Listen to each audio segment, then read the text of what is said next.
إن تنصروا الله ينصركم ويثبت أقدامكم.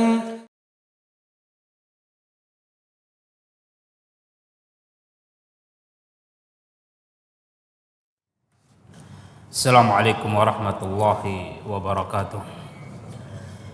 Innal hamdalillah nahmaduhu wa nasta'inuhu wa nastaghfiruhu wa natubu ilaih. Wa na'udzu billahi min sururi anfusina wa min sayyiati a'malina. May yahdihillahu fala mudilla lahu wa may yudlil fala hadiyalah. Asyhadu an la ilaha illallah wahdahu la syarika lah wa asyhadu anna Muhammadan 'abduhu wa rasuluhu la nabiyya ba'da. Amma ba'du. فإن أصدق الحديث كتاب الله وخير الهدي هدي محمد صلى الله عليه وسلم وشر الأمور محدثاتها فإن كل محدثة بدعة وكل بدعة ضلالة وكل ضلالة في النار. Jemaah pengajian rahimani wa rahimakumullah, semoga Allah Subhanahu wa taala merahmati kita semuanya. Alhamdulillah, pada malam hari ini Allah Subhanahu wa taala masih melimpahkan hidayahnya kepada kita semuanya, sehingga kita masih di atas jalan ilmu, jalan mengingat Allah Subhanahu wa taala dengan mentadabburi firman-Nya dan sabda-sabda Rasul-Nya. Jemaah pengajian rahimani wa rahimakumullah, malam hari ini kita akan melanjutkan pelajaran kita dari kitab tafsir Al-Muyassar di halaman 603, yaitu tafsir surat Al-Masad atau surat Al-Lahab. Surat Al-Lahab disepakati oleh para ulama merupakan surat Makkiyah, diturunkan di awal-awal dakwah Rasulullah sallallahu alaihi wasallam, yaitu ketika dakwah beliau ditentang dengan sangat keras oleh paman beliau sendiri, yaitu Abu Lahab dan istrinya Ummu Jamil. Seperti yang kita ketahui jemaah pengajian rahimani wa rahimakumullah, Rasulullah sallallahu alaihi wasallam punya sifat-sifat terpuji dari semenjak beliau kecil. Sebelum beliau diutus menjadi seorang nabi, beliau dikenal sebagai Al-Amin, yang terpercaya, yang jujur. Sehingga jemaah pengajian rahimani wa rahimakumullah, orang-orang Quraisy mempercayakan apa saja ke Rasulullah sallallahu alaihi wasallam, dan mereka tidak takut sedikit pun dikhianati oleh Rasulullah sallallahu alaihi wasallam. Karena beliau sallallahu alaihi wasallam sangat terkenal jujur sekali. Sampai-sampai jemaah pengajian rahimani wa rahimakumullah, walaupun setelah beliau menjadi seorang nabi, setelah dituduh sebagai orang gila, dituduh sebagai tukang sihir, dituduh sebagai penyair, dukun, dan banyak tuduhan-tuduhan lainnya, tapi orang anehnya masih percaya kepada beliau dengan menitipkan barang-barang ke beliau.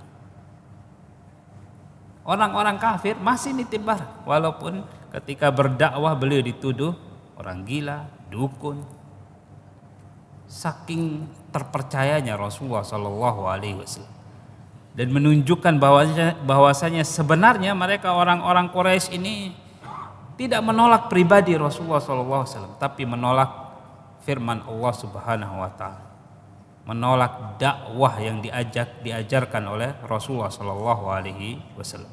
Ini terbukti dalam riwayat Al-Imam Al-Baihaqi dalam Sunanul Kubra, bahwasanya Rasulullah sallallahu alaihi wasallam ketika keluar hijrah, beliau menitipkan kepada sahabat Ali bin Abi Thalib yang diperintahkan untuk tinggal dulu di kota Makkah selama 3 malam, 3 hari 3 malam, sampai menyelesaikan amanah-amanah yang dititipkan oleh orang-orang Quraisy kepada Rasulullah sallallahu alaihi wasallam. Jadi beliau 3 hari 3 malam tuh kerjaannya ngembaliin amanah ini, amanah itu. yang dititipkan oleh orang-orang Quraisy ke Rasulullah sallallahu alaihi wasallam. Jadi sampai setelah perselisihan memuncak sampai mereka mau membunuh Rasulullah sallallahu alaihi wasallam, masih ada titipan barang-barang itu. Jemaah pengajian rahimani wa rahimakumullah. Oleh karena itu tidak aneh ketika Rasulullah sallallahu alaihi wasallam menyerukan agar orang-orang berkumpul di awal-awal dakwah beliau, tidak aneh mereka pada datang. Sekarang kalau kita ini keluar ke tanah lapang, ayo penduduk Gomong kumpul, penduduk ini kumpul, penduduk itu kumpul, mana ada yang mau datang? Karena dilihat siapa yang manggil ini.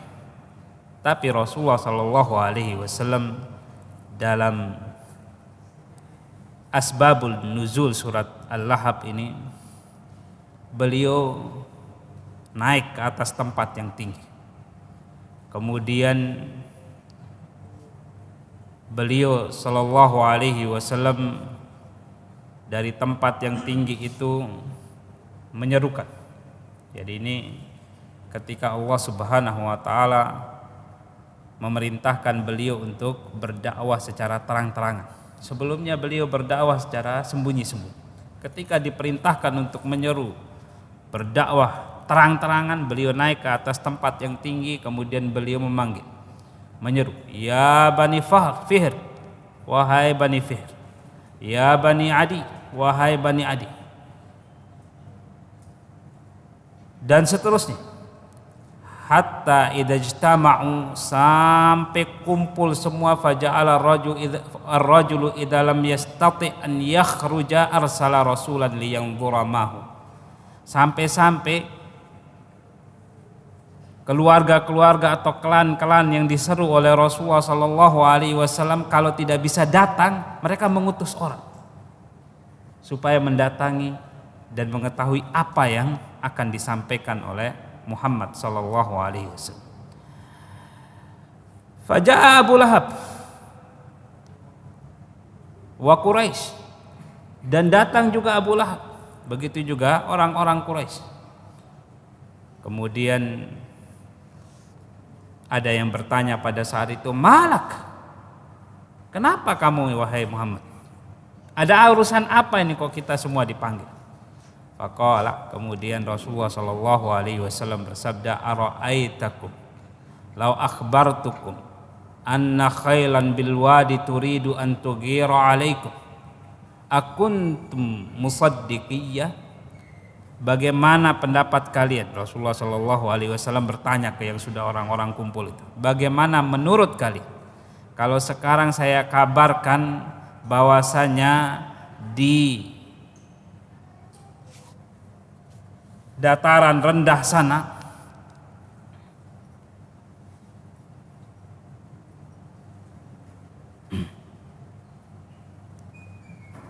atau di balik bukit sana ada sekelompok pasukan berkuda yang hendak menyerang kalian secara tiba-tiba. Apakah kalian akan percaya kepadaku kalau aku ngomong seperti itu? Qalu, orang-orang yang kumpul itu berkata, "Naam. Ya, tentu kami akan percaya. Ma jarrabna 'alaika illa sidqa." Kami tidak pernah menemukan engkau berbicara sesuatu kecuali engkau jujur di situ. Wa fi riwayatin, dalam riwayat yang lain, wa ma jarrabna 'alaika kadiban. Kami tidak pernah mendengar dari kamu sesuatu yang dusta.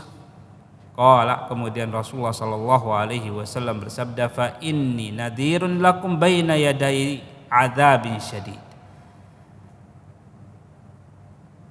Kalau begitu, saya kabarkan kepada kalian, saya ini nadhir, pemberi peringatan. Di tengah-tengah kalian akan adanya azab yang syadid, azab yang pedih. Faqala Abu Lahab, kemudian Abu Lahab yang hadir dan mendengar pada saat itu berkata, tabban laka sa'iral yaum, celaka engkau wahai Muhammad sepanjang hari. alihada jama'atana, apakah untuk yang seperti ini engkau mengumpulkan kami? Untuk hal ini engkau mengumpulkan kami. Fanazalat, kemudian turunlah firman Allah Subhanahu wa taala surat Al-Lahab ini. Tabbat yada abi lahabin wa tab ma aghna anhu maluhu wa ma kasab sayasla naran dzata lahab wa imra'atuhu hammalatal hatab fi jidha hablum min masad. Hadis ini diriwayatkan oleh Imam Al-Bukhari. Jemaah pengajian rahimani wa rahimakumullah, semoga Allah Subhanahu wa taala merahmati kita semuanya. Abu Lahab itu salah seorang dari 4 pamannya Nabi sallallahu alaihi wasallam. Paman-paman Nabi ini secara umum terbagi menjadi 3. Sikapnya terhadap dakwah Rasulullah sallallahu alaihi wasallam. Yang pertama yaitu Abu Thalib. Kafir, tapi beliau membela dakwahnya Rasulullah sallallahu alaihi wasallam dengan jiwa dan harta beliau. Tapi kafir. Kemudian yang kedua Abu Lahab, kafir dan sangat memusuhi dakwahnya Rasulullah sallallahu alaihi wasallam. Luar biasa. Kalau yang satu luar biasa membela, yang satu ini luar biasa memusuhi. Kelompok ketiga dari paman-pamannya Rasulullah sallallahu alaihi wasallam yaitu yang muslim, yaitu sahabat Hamzah bin Abdul Muttalib dan sahabat Abbas bin Abdul Muttalib radhiyallahu taala anhum. Sahabat Hamzah tentu saja lebih utama daripada paman Rasulullah SAW, Abbas bin Abdul Muttalib. Kenapa? Karena beliau digerari sebagai Asadullah.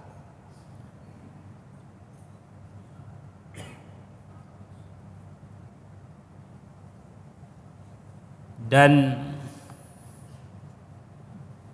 beliau masuk Islam di awal-awal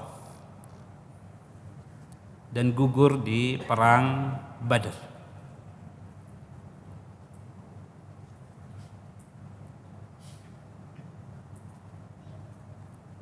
Gugur dalam membela dakwahnya Rasulullah sallallahu alaihi wasallam. Mohon maaf, bukan perang Badar ya, perang Uhud. Jadi paman Rasulullah sallallahu alaihi wasallam meninggal dunia di dalam membela agama Rasulullah sallallahu alaihi wasallam. Sehingga kuburan beliau di medan perang Uhud itu.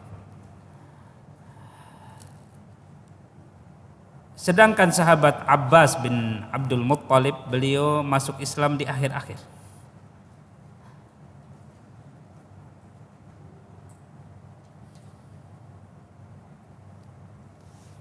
Jadi yang dibicarakan di ayat ini adalah pamannya Rasulullah sallallahu alaihi wasallam yang setiap hari kerjaannya memprovokasi orang-orang Quraisy dengan mengatakan bahwasanya Muhammad itu orang yang sudah meninggalkan tradisi nenek moyangnya.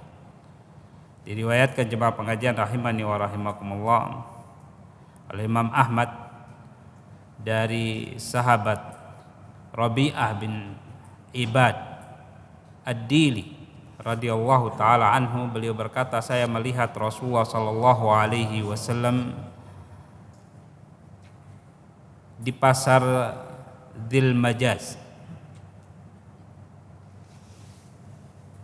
dan Rasulullah sallallahu alaihi wasallam pada saat itu menyeru orang-orang, ayuhan nas, wahai manusia, qulu, katakan la ilaha illallah, tidak ada sesembahan yang disembah dengan benar kecuali Allah. Tuflihu, niscaya kalian akan beruntung. Dan Rasulullah sallallahu alaihi wasallam masuk ke lorong-lorong pasar, sementara orang-orang berkumpul dan terheran-heran melihat beliau. Sahabat Rabi'ah berkata tidak ada orang yang komentar satupun pada saat itu, kecuali beliau melihat seorang laki-laki yang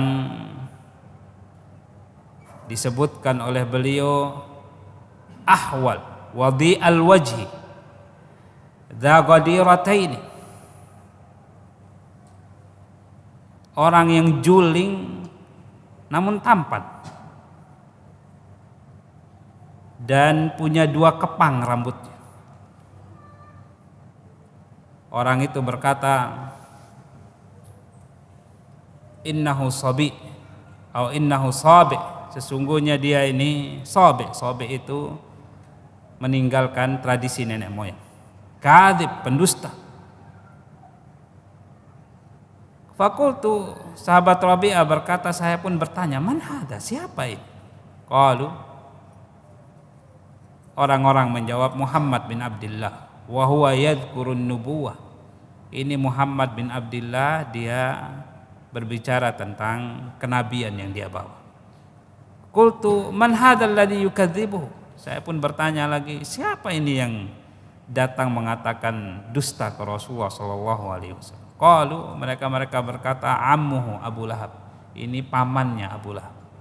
Dalam riwayat yang lain, jemaah pengajian rahimani wa rahimakumullah, dalam riwayat Imam Ibnu Khuzaimah, Abu Lahab bahkan melempari beliau sallallahu alaihi wasallam dengan batu sampai berdarah. Beliau punya tumit, beliau punya kedua mata kaki berdarah. Jadi begitulah cobaan dakwahnya Rasulullah sallallahu alaihi wasallam. Bayangkan, sangat miris sekali. Ada orang keluarga dekat, paman, yang selalu mengikuti kemana saja beliau pergi berdakwah dan memprovokasi orang, bahkan dilempari. Beliau dituduh berdusta. Orang dekat. Biasanya yang seperti ini jadi senjata bagi orang lain. Keluarganya saja membenci dia, kenapa kita mesti ikut dia? Namun Rasulullah SAW tidak berkecil hati sedikit pun.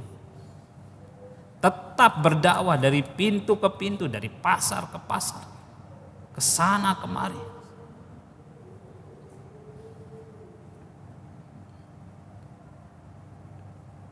Bahkan beliau mendapat gangguan yang sangat luar biasa dari Abu Lahab ini, dari istrinya juga.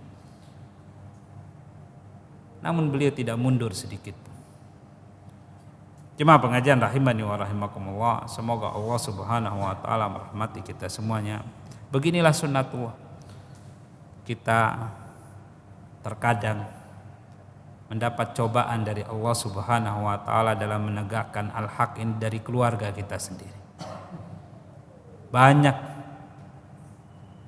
para dai bercerita bahwasanya yang menentang di kampung halaman mereka bukan orang lain, misalnya sendiri, keluarganya sendiri.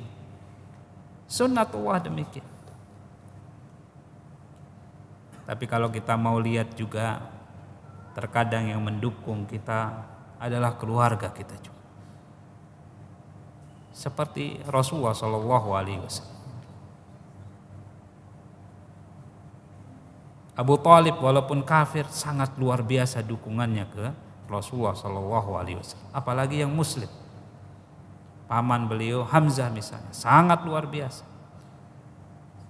Walaupun Abu Thalib mendukung Rasulullah SAW mati-matian, namun beliau di akhir hayatnya tetap berkata, ala millati Abdul Muttalib, saya tetap memegang agama bapak saya yaitu Abdul Muttalib. Jemaah pengajian rahimani wa rahimakumullah, hadis yang sahih ini menunjukkan bahwasanya di masa Abdul Muttalib, kakeknya Rasulullah SAW, mereka sudah tidak beragama dengan agamanya Nabi Ibrahim. Juga bukan masa fatrah juga. Mereka punya agama sendiri yaitu millati, nenek moyang mereka, agama nenek moyang mereka. Sehingga walaupun ada perselisihan di kalangan sebagian para ulama yang menyatakan bahwasanya apakah bapaknya Rasulullah SAW masuk neraka apa masuk surga? Pendapat yang paling kuat wallahu taala alam bahwasanya mereka masuk neraka berdasarkan hadis Al-Imam Al-Bukhari. Walaupun sebagian berkata yang disebutkan itu abi wa abuka finnar, bapakmu dan bapakku di neraka, adalah pamannya beliau sallallahu alaihi wasallam. Namun jemaah pengajian rahimani wa rahimakumullah, kalau pamannya Rasulullah sallallahu alaihi wasallam memilih berada dalam agama Abdul Muttalib, yang berada dalam agama Abdul Muttalib yang lainnya seperti bapak beliau, seperti ibu beliau, seperti orang-orang yang sejaman dengan Abdul Muttalib, bukan berada dalam masa fatrah. Sehingga dalam hadis yang diriwayatkan oleh Imam Muslim juga Rasulullah SAW melarang beliau untuk memohon ampun untuk ibunda beliau. Diziarahi boleh, tapi mohon ampun tidak, karena bukan orang muslim.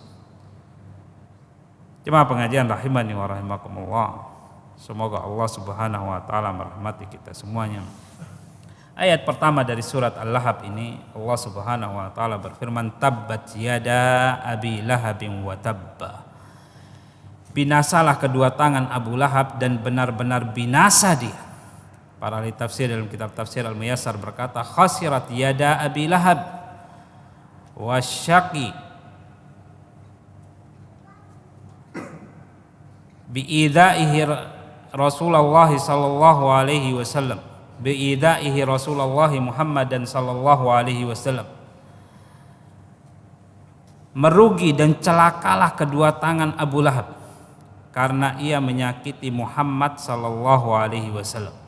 Wa qad tahaqqaqa khusranu Abi Lahab, dan kerugian Abu Lahab telah terwujud. Jemaah pengajian rahimani wa rahimakumullah, ayat ini langsung menggelari paman Rasulullah sallallahu alaihi wasallam sebagai Abu Lahab. Padahal nama aslinya Abdul Uzza, hambanya berhala Al-Uzza. Dalam ayat ini Rasulullah Allah Subhanahu wa taala tidak menyebutkan nama Abu Lahab sebagai Abdul Uzza. Kenapa? Karena nama ini mengandung kesyirikan. Tidak akan disebut oleh Allah Subhanahu wa taala. Berbeda dengan Fir'aun misalnya. Fir'aun disebutkan namanya di dalam Al-Qur'an karena namanya tidak mengandung kesyirikan.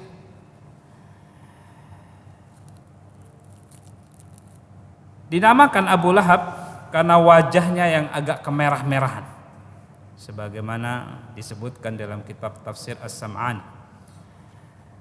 Bahkan ada riwayat yang menyebutkan bahwasanya wajahnya dia ini bersinar dan tampan, walaupun dalam beberapa riwayat disebutkan julik, tapi tampan orang. Karena memang kakeknya Rasulullah sallallahu alaihi wasallam Abdul Muttalib itu orang yang tampan dan berwibawa, sebagaimana pembahasan kita dalam tafsir surat Al-Fil. Al-Imam Al-Qurtubi punya sedikit penjelasan. Biasanya orang yang tampan dan mukanya itu sedikit bercahaya itu digelari Abu Nur. Tapi Masya Allah, Allah Subhanahu wa ta'ala hendak menyocokkan namanya dengan posisinya di neraka, sehingga dia digelari Abu Lahab, bukan Abu Nur. Dikenal dengan nama Abu Lahab yang wajahnya menyala-nyala, yang cocok nanti akan masuk dalam neraka yang menyala-nyala. Para ulama jemaah pengajian rahimani wa rahimakumullah berselisih pendapat kenapa Allah Subhanahu wa taala tidak berfirman tabbat atau tabba Abu Lahab. Kenapa kok disebut tangan duluan? Tabbat yada Abi Lahab. Kok tangan yang disebut? Kedua tangan. Ada apa dengan kedua tangan ini? Jemaah pengajian rahimani wa rahimakumullah, Syekh Muhammad bin Shalih Al-Utsaimin rahimahullahu taala menyebutkan bahwasanya disebutkan kedua tangan di sini karena manusia biasa melakukan sesuatu itu dengan tangan.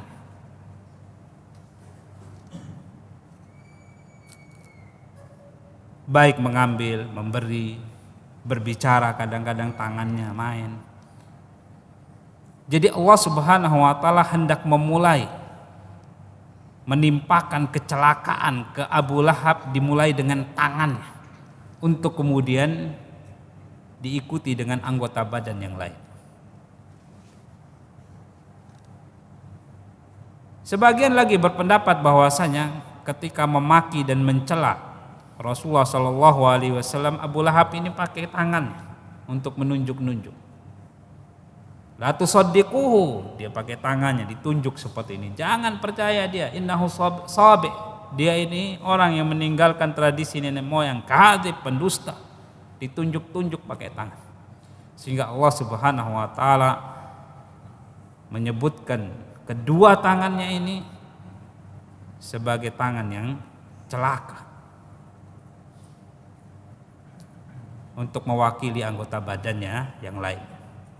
Tabbat yada Abi Lahab wa tabba. Ayat ini dimulai dengan tabba di awal, diakhiri dengan tabba di akhir. Yang maknanya sama. Celaka. Kenapa Allah Subhanahu wa taala mengulang dua kalimat tabba ini di ayat pertama ini? Sebagian ahli tafsir berkata bahwasanya ini bentuk penegasan dari Allah Subhanahu wa taala bahwasanya Abu Lahab ini benar-benar akan celaka. Sungguh celaka. Sebagian lagi berkata bahwasanya tabba yang pertama ini doa. Semoga engkau celaka wahai Abu Lahab. Dan tabba yang kedua ini untuk menegaskan kecelakaan itu sudah menimpa Abu Lahab. Sudah terjadi. Dan ini yang dikuatkan oleh para ahli tafsir dalam kitab tafsir Al-Muyassar, sehingga dalam menafsirkan ayat pertama ini di akhirnya dituliskan waqad tahaqqaqa khusranu Abi Lahab, dan kerugian Abu Lahab itu telah terwujud, sudah terwujud semenjak ayat ini turun. Jemaah pengajian rahimani wa rahimakumullah, semoga Allah Subhanahu wa taala merahmati kita semuanya. Ayat yang kedua, ma agna anhu maluhu wa ma kasab.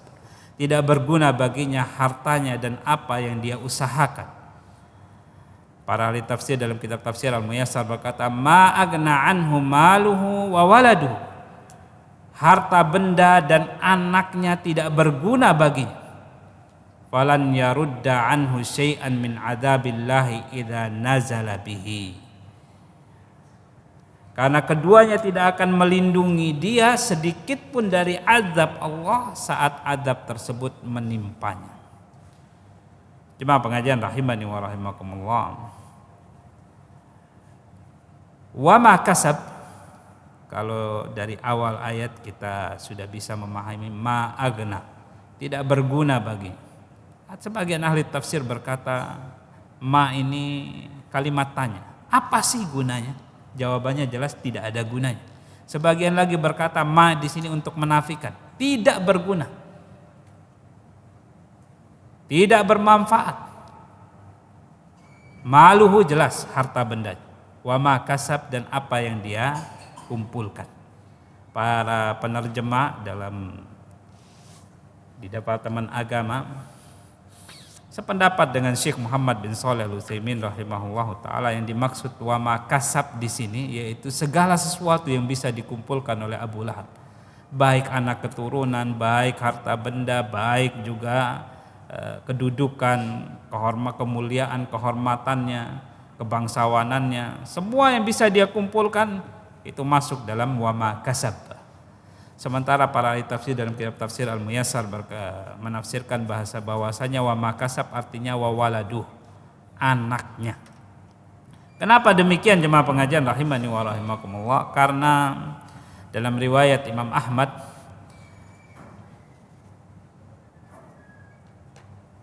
anak keturunan itu juga merupakan hasil dari upaya orang tua. Rasulullah Shallallahu Alaihi Wasallam bersabda, Inna atyaba ma akaltum min kasbikum. Sesungguhnya sebaik-baik apa yang kalian makan adalah dari hasil usaha kalian. Wa inna auladakum min kasbikum. Dan sesungguhnya anak keturunan kalian adalah dari hasil usaha kalian. Jadi orang tua kalau makan di rumah anak itu tidak mengapa. Itu termasuk dari hasil usaha orang tua. Jadi wa makasab di sini atau min kasbikum di sini jelas menunjukkan bahwasanya anak itu bagian dari apa yang diusahakan oleh orang tua. Jadi tafsir yang menyebutkan bahwasanya wa makasab itu adalah anak keturunan itu juga punya sandaran yang kuat dari Nabi, dari dalil sabda Nabi Shallallahu Alaihi Wasallam. Dalam tafsir Al-Imam Al-Qurtubi, sejarahnya kenapa Allah Subhanahu Wa Taala menurunkan firman-Nya yang kedua ini menyebutkan wa makasab, karena Abu Lahab itu ketika diancam masuk neraka, dia berkata, in kana ma yaqulu ibnu akhi haqqan, seandainya keponakanku ini berkata benar, fa inni afdi nafsi bimali wa waladi, maka saya akan menebus diri saya dengan harta dan anak-anak saya. Jadi dia menyombongkan harta dan anak keturunan. Jemaah pengajian rahimani wa rahimakumullah, semoga Allah Subhanahu wa taala merahmati kita semuanya, padahal harta benda manusia itu tidak ada yang bermanfaat sedikit pun jika dipakai untuk menebus azab Allah Subhanahu wa taala di akhirat kelak. Tidak bisa. Karena sudah tidak ada lagi harta, tidak ada lagi hubungan anak, istri, keturunan, tidak ada di akhirat kelak. Kita tidak punya jabatan kelak, tidak punya apa-apa. Jabatan kita hanya penduduk neraka atau penduduk surga. Tidak ada sebutan yang lain. Jemaah pengajian rahimani wa rahimakumullah, semoga Allah Subhanahu wa taala merahmati kita semuanya. Hari ini kita masih bisa memanfaatkan harta kita untuk menebus diri kita, dengan cara tentu saja memanfaatkannya di jalan Allah Subhanahu wa taala. Hari ini anak keturunan kita bisa kita pakai untuk menebus diri kita dengan cara mengajarkan mereka kebajikan, kebaikan. Keluarga kita masih bisa kita manfaatkan untuk menebus diri kita dengan mengajak mereka kepada dakwah yang hak ini. Di akhirat kelak tidak bisa. Jemaah pengajian rahimani wa rahimakumullah, inilah yang dimaksud oleh Allah Subhanahu wa taala, ma agna anhu maluhu wa ma kasab. Tidak bermanfaat bagi dia maluhu, harta bendanya, maupun apa yang dia kumpulkan. Jemaah pengajian rahimani wa rahimakumullah, semoga Allah Subhanahu wa taala merahmati kita semuanya. Dan betul, bahkan di dunia sekalipun anaknya Abu Lahab tidak bermanfaat untuk dia, karena anaknya termakan oleh doanya Rasulullah Shallallahu Alaihi Wasallam. Anaknya Utaibah mengikuti jejak bapaknya, suka menghina dan mengganggu Rasulullah Shallallahu Alaihi Wasallam, padahal ini misanan, diganggu.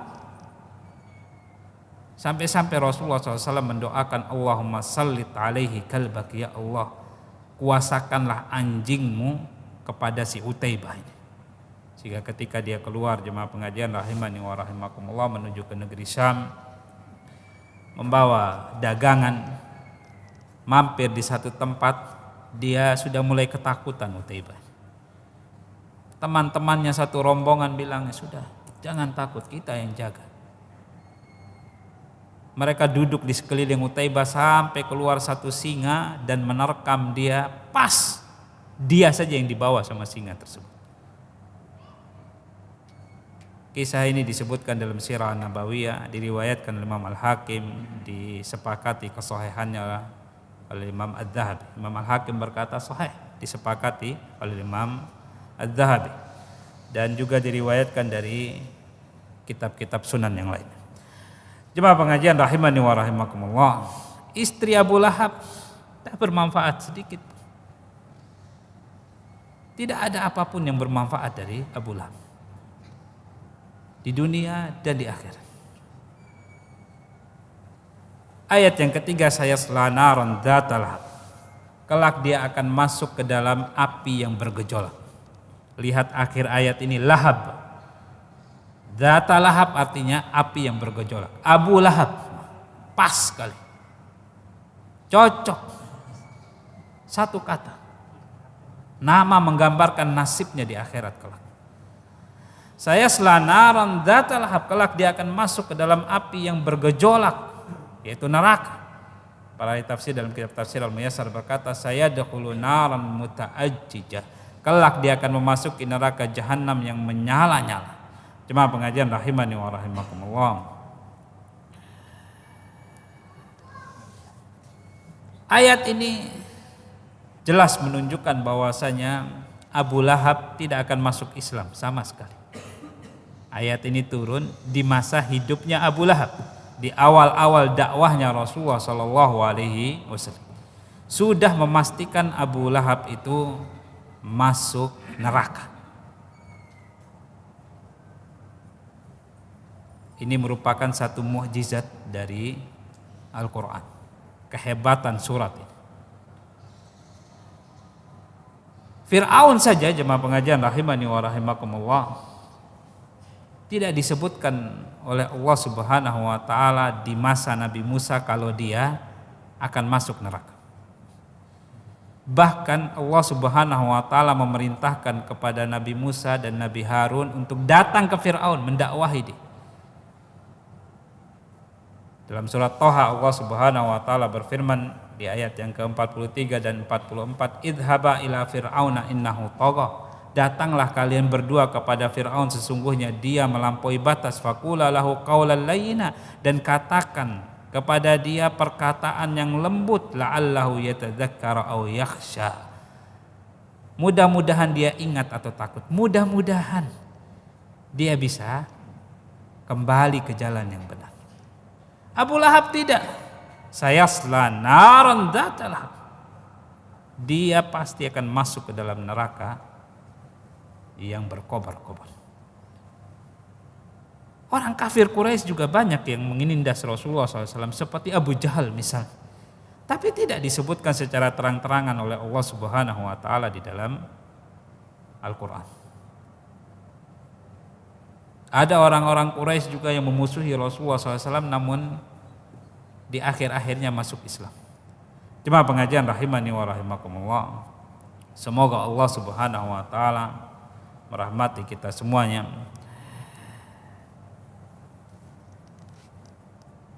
Surat ini mukjizat Al-Quran. Abu Lahab tahu surat ini, dia diancam dengan surat ini, tahu dia hukuman buat dia di neraka kelak, tahu dia. Tapi dia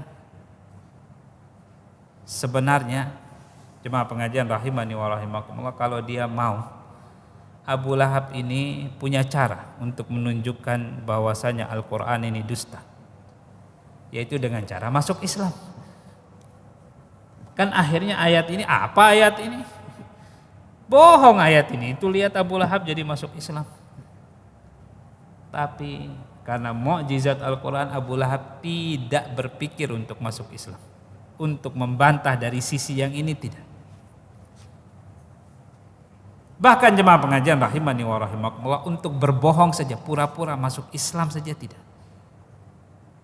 Kan kita kalau mau ngelawan, supaya dia dibilang bohong, main saya masuk Islam, bohong-bohongan dapat pada. Orang akhirnya kan jadi menunjukkan, membuktikan kalau Rasulullah SAW bohong. Jadi. Tapi tidak, terbersit untuk berbohong saja, tidak. Subhanallah, luar biasa. Jemaah pengajian rahimani wa rahimakumullah. Semoga Allah Subhanahu wa taala merahmati kita semuanya. Ayat yang keempat, Allah Subhanahu wa taala berfirman, wa imra'atuhu hammalatal hatab. Dan begitu pula istrinya, pembawa kayu bakar, penyebar fitnah. Huwa imra'atuhu, para ahli tafsir dalam kitab tafsir Al-Muyassar berkata, huwa imra'atuhu lati kanat tahmilus syauq. Dia dan istrinya yang dulu suka membawa duri. Fatatrahu fi tariqin Nabi sallallahu alaihi wasallam. Lalu dilemparkan di jalan yang dilalui oleh Nabi sallallahu alaihi wasallam li adiyatihi, untuk menyakiti Rasulullah sallallahu alaihi wasallam. Jemaah pengajian rahimani wa rahimakumullah. Wa imra'atuhu, istrinya, Al-Awra namanya, Ummu Jamil bintu Harb, saudarinya Abu Sufyan bin Harb. Pasangan ini, Abu Lahab dan Ummu Jamil ini, pasangan yang sangat kompak sekali untuk memusuhi Rasulullah sallallahu alaihi wasallam. Ummu Jamil juga lisannya tajam sekali, membicarakan Rasulullah sallallahu alaihi wasallam kesana kemari, seperti Abu Lahab yang selalu memprovokasi Rasulullah sallallahu alaihi wasallam, memprovokasi orang-orang Quraisy untuk memusuhi Rasulullah sallallahu alaihi wasallam. Begitu juga Ummu Jamil, selalu nyebar fitnah kesana kemari supaya orang memusuhi Rasulullah sallallahu alaihi wasallam. Itu namanya mengadu domba, menyebar fitnah kesana kemari. Sehingga jemaah pengajian rahimani wa rahimakumullah, para ahli tafsir berbeda pendapat tentang apa yang dimaksud dengan hammalatal hatab, pembawa kayu bakar. Sebagian ahli tafsir berkata pembawa kayu bakar maksudnya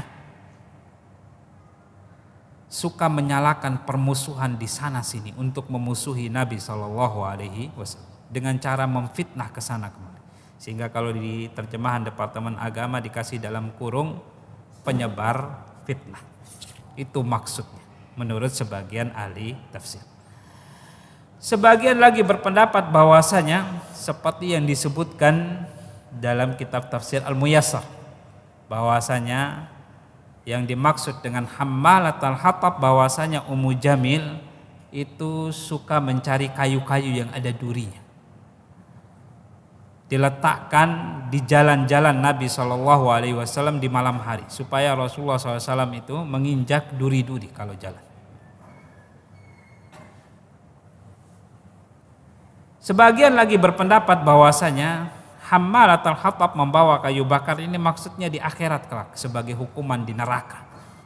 Jadi nanti yang akan membawa kayu untuk membakar Abu Lahab itu istrinya Ummu Jamil. Ini sebagai jenis siksaan tersendiri. Abu Lahab akan merasa sangat tersiksa karena yang membakar dia, mengumpulkan kayu bakar supaya apinya tidak padam di akhirat kelak, Ummu Jamil, istrinya yang dia cintai, yang selalu mendukung dia dalam memusuhi Rasulullah SAW. Ummu Jamil juga akan merasa sangat tersiksa. Di dalam neraka yang begitu panas, dia harus mengumpulkan kayu untuk membakar suaminya yang dia cintai, yang dia hormati, yang dia dukung selama di dunia ini. Supaya mereka saling merasakan bagaimana adab Allah Subhanahu wa ta'ala. Ayat yang terakhir, fi jidha hablum min masad. Di lehernya, di leher istrinya ada tali dari sabut yang dipintal.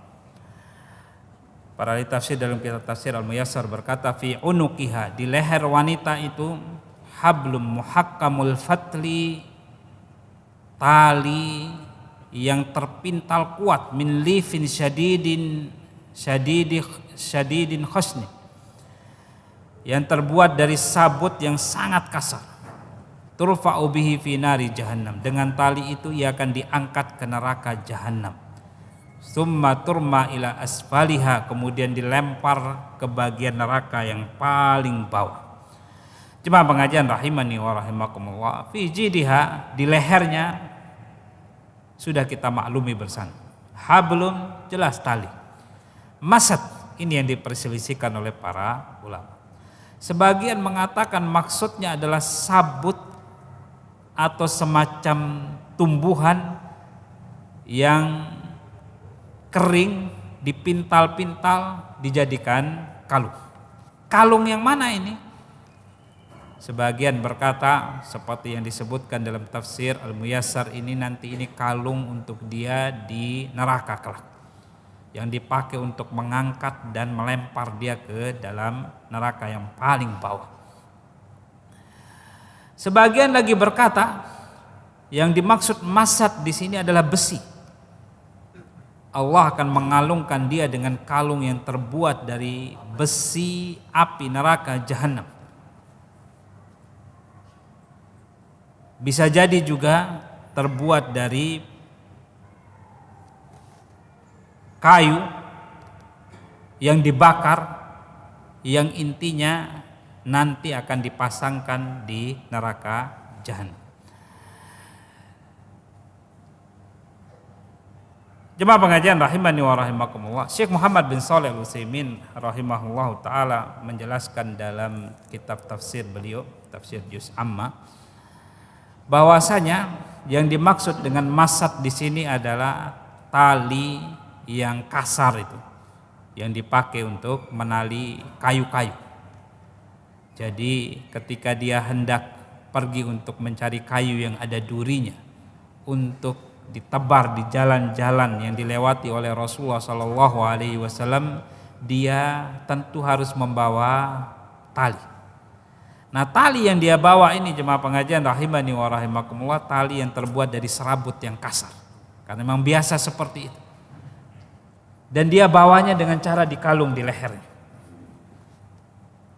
supaya tidak capek untuk membawa dengan tangan. Mungkin tangannya dipakai untuk mengumpul-ngumpulkan kayu, sehingga pada saat sudah terkumpul diikat seperti itu. Dan nanti kayunya akan ditebar untuk menyakiti Nabi SAW. Jemaah pengajian rahimani wa rahimakumullah, padahal Ummu Jamil, Abu Lahab ini orang kaya, punya uang. Dan Ummu Jamil dalam tafsir Ibnu Katsir rahimahullahu taala punya kalung yang mahal,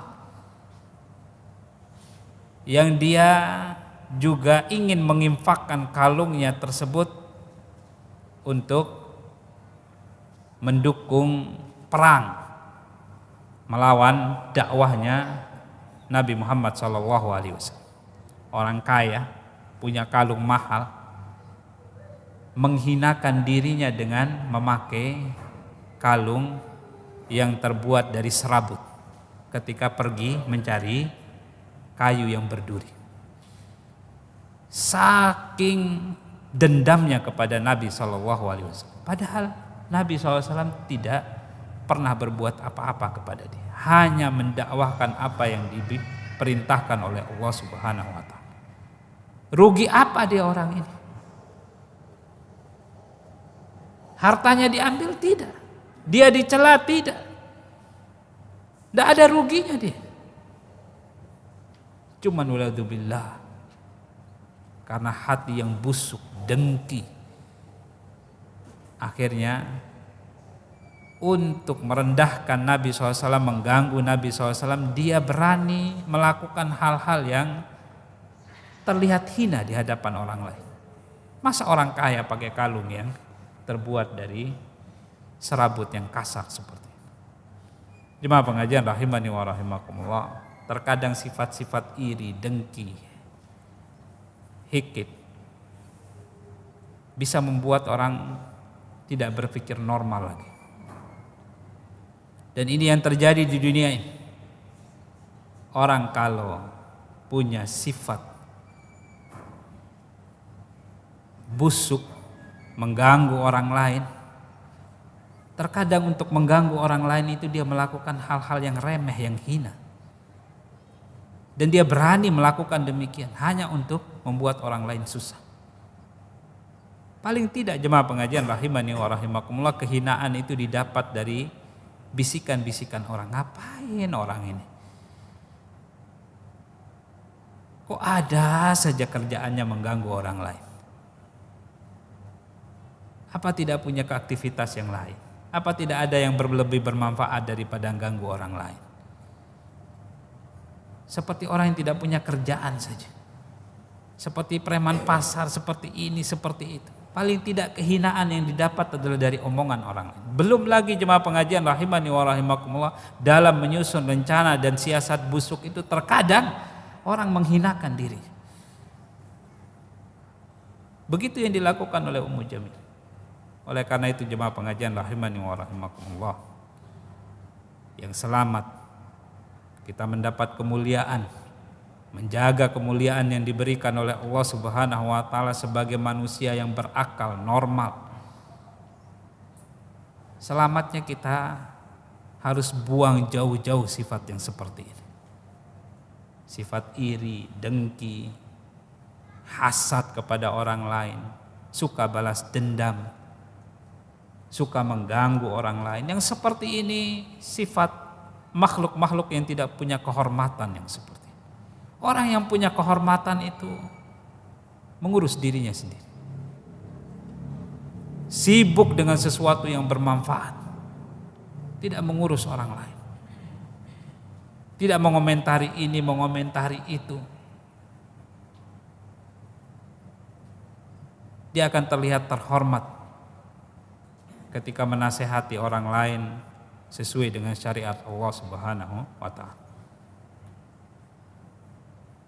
Jemaah pengajian rahimani wa rahimakumullah, semoga Allah Subhanahu wa taala merahmati kita semuanya. Demikian pelajaran yang bisa kita ambil dari surat Al-Lahab ini, bahwasanya yang pertama,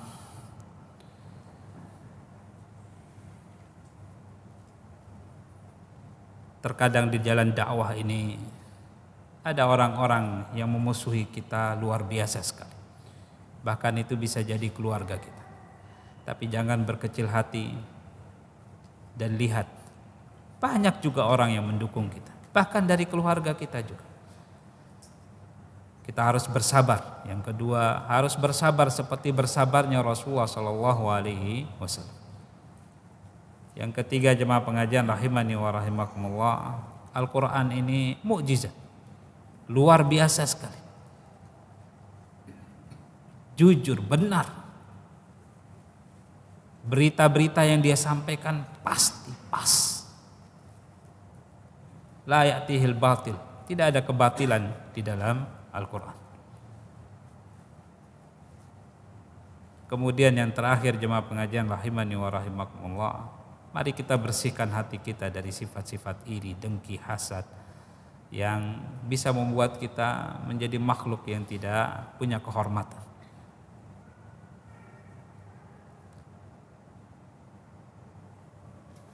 Ada pertanyaan di sini yang masuk. Nama Abu Jahal dan Abu Lahab, apa bedanya? Abu Jahal itu bodoh. Bodoh itu bisa berarti tidak mengerti, bisa berarti suka menjahili orang. Orang yang suka menjahili orang lain itu orang bodoh. Bukan orang pintar. Kelihatannya saja dia pintar cari-cari akal untuk menjahili orang, padahal dia bodoh pada dasar. Bodohnya dari sisi jemaah pengajian rahimani wa rahimakumullah, ngapain dia melakukan hal seperti itu? Apa dia tidak tahu suatu hari dia akan mendapatkan balasan? Apa dia tidak tahu bahwasanya pekerjaan-pekerjaan sini tidak ada manfaat, tidak ada hasilnya? Orang bodoh yang mengerjakan hal-hal yang seperti ini. Ini Abu Jahal. Abu Jahal bukan paman Rasulullah SAW. Namanya Amr bin Hisham. Betul dari suku Quraisy juga. Tapi bukan dari Bani Hashim. Kalau Abu Lahab dari Bani Hashim, pamannya Rasulullah SAW. Tapi kalau Abu Jahal, dia dari Bani Makhzum. Mulia juga di kalangan orang-orang Quraisy.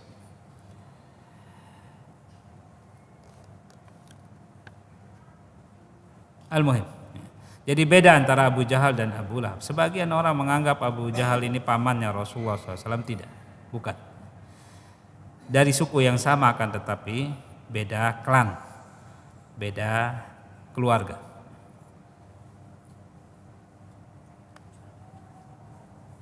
Ya, barangkali kita cukupkan sampai di sini. Semoga apa yang kita pelajari pada malam hari ini membawa pelajaran yang banyak untuk kita semuanya, sehingga kita bisa tetap berada di atas jalan kebenaran, tetap bisa mentadabburi firman Allah Subhanahu wa taala, sehingga kita semua selalu mendapatkan limpahan hati yang terbuka untuk menerima kebenaran dan dikumpulkan di surganya kelak. Wa akhiru da'wan alhamdulillahirabbil alamin. Subhanakallahumma rabbana wa bihamdika asyhadu an la ilaha illa anta astaghfiruka wa atubu ilaik. Assalamualaikum warahmatullahi wabarakatuh. إن تنصروا الله ينصركم ويثبت أقدامكم